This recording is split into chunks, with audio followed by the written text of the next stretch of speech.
Et bienvenue pour le jour 16 du défi des 21 jours d'un temps pour soi. Je vous invite à noter dans votre cahier votre météo intérieure.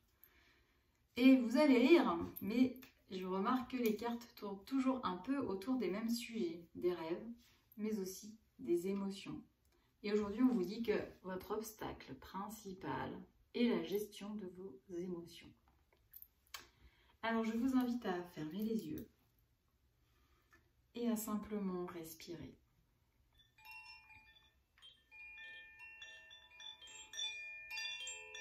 L'être humain est un être émotionnel, c'est-à-dire qu'il est régulièrement traversé par des émotions. Celles-ci prennent leurs racines dans le corps, c'est un phénomène physiologique. Et on les observe aussi au niveau des influx nerveux. Elles nous traversent comme des vagues, naissant, grandissant, se stabilisant, puis disparaissant. L'homme dispose d'une palette d'émotions absolument infinie, dont les plus facilement identifiables sont la peur, la tristesse, la colère, la joie et l'amour. En fonction de notre culture et de notre éducation, nous allons, dans l'enfance, construire un mode de gestion émotionnelle qui nous est propre. Peut-être nous interdirons-nous par exemple de ressentir la colère.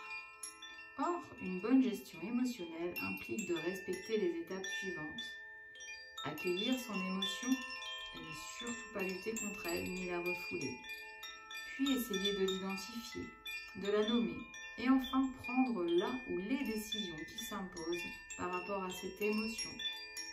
Avons-nous besoin de sortir prendre l'air un moment, d'exprimer à notre conjoint ce que nous ressentons, etc.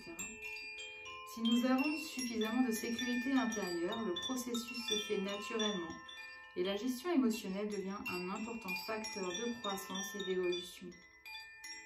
Ainsi, plus notre gestion émotionnelle est bonne, plus nous sommes équilibrés, joyeux, forts et bien ancrés. Cette carte vous invite donc à gérer vos émotions. Je vous invite donc à observer la façon dont vous accueillez vos émotions au quotidien. Les acceptez-vous toutes? Êtes-vous capable de les identifier? Les exprimez-vous de manière juste, c'est-à-dire sans agresser l'autre et sans vous détruire? Soyez observateur de votre gestion émotionnelle et voyez comment vous pouvez la faire évoluer, soit par des décisions simples, soit par un travail accompagné.